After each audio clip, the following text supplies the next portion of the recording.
America అధ్యక్షుడు Trump గుర్తుపెట్టుకోవాల్సింది Germany అధ్యక్షుడిగా చేసి చచ్చిపోయినటువంటి హిట్లర్. తను పవర్లో ఉన్నప్పుడు, పదవిలో ఉన్నప్పుడు పొగరుగానే బతికాడు, అహంకారంతోనే బతికాడు. జర్మనీ టాప్ అన్నాడు, ప్రపంచం మొత్తానికి హీరోనన్నాడు. కానీ కాలం కలిసి రాకపోతే తాడే పామై కరిచింది. అన్ని దేశాలు కలిసి వెంటాడితే కుక్క చావు చచ్చాడు. ఏ దేశమైనా అంతే. అమెరికా నీతివంతంగా ఉన్నంత వరకు ఎవ్వడికి అభ్యంతరం లేదు. అహంకారపూరితంగా ప్రవర్తిస్తోంది. భారత్ ఏం చేయాలో అది శాసిస్తోంది. పాకిస్తానోడు ఎట్టా బ్రతకాలో వాడు నిర్దేశిస్తున్నాడు. ఏ దేశంలో పాలకుడు ఎవడు ఉండాలో వాడే డిసైడ్ చేస్తాడట. కాదంటే తొక్కేస్తాడంట, నొక్కేస్తాడంట.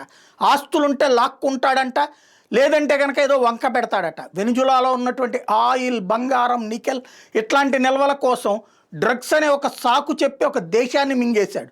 గతంలో ఆఫ్ఘనిస్తాన్లో ఏదైతే బిన్ లాడెన్ అనేవాడిని పెంచి పోషించి రష్యాను నాశనం చేయడానికి కుట్ర పన్నినోడు వాడే. చివరికి వాళ్ళ దేశంలో ఉన్నటువంటి ట్విన్ టవర్స్ కూలితే అప్పుడు మళ్ళీ ఆఫ్ఘనిస్తాన్ మీద దాడి చేసినోడు వాడే. మళ్ళీ ఇప్పుడు అదే ఆఫ్ఘనిస్తాన్లో ఎరివేసి కావాలనే వాడు వాడే. అంటే ప్రపంచంలో నా అంత స్వార్థపరుడు ఇంకోటి ఉండడు. నేను స్వార్థంతో ఏమైనా చేస్తాను, నా స్వార్థానికి మీరందరూ బానిసలుగా ఉండాలి అన్నానికి ఇది పాతకాలపు రోజుల్లో చక్రవర్తుల రాజ్యం కాదు. ప్రతి ఒక్కడికి ప్రజాస్వామ్యం తెలుసు, పోరాడే సత్తా తెలుసు. నీ దగ్గర వాళ్ళు 4 ఆయుధాలు ఉంటాయి, నా దగ్గర 40 ఆయుధాలు ఉంటాయి. పాకిస్తాన్ దగ్గర అమెరికా వడిచ్చిన ఆయుధాలు ఉన్నాయి, చైనా వడిచ్చిన ఆయుధాలు ఉన్నాయి. చాచి కొడితే దెమ్మ తిరిగి మైండ్ బ్లాంక్ అయింది దానికి. అలాగే ఇరాక్ అధ్యక్షుడు నా దగ్గర కుప్పలు తెప్పలు ఉన్నాయన్నాడు. కొడితే ఏమైపోయాడు? కుక్క చావు చచ్చాడు. ప్రపంచంలో అమెరికా ఏమి అతీతం కాదు.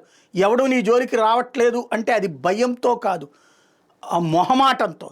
తేడా వచ్చిన రోజున అన్ని దేశాలను విసిగిస్తే విసిగిన దేశాలని ఒక్కటైతే చిరుచీమల చేత చిక్కి పాము చచ్చింది. అది గుర్తుపెట్టుకోవాలా. ఇవాళ చిరుచీమల కాదు, రష్యా వాడికి మండుతోంది, చైనా వాడికి మండుతోంది, ఇరాన్ వాడికి మండుతోంది, అందరికీ మండిస్తున్నాడు.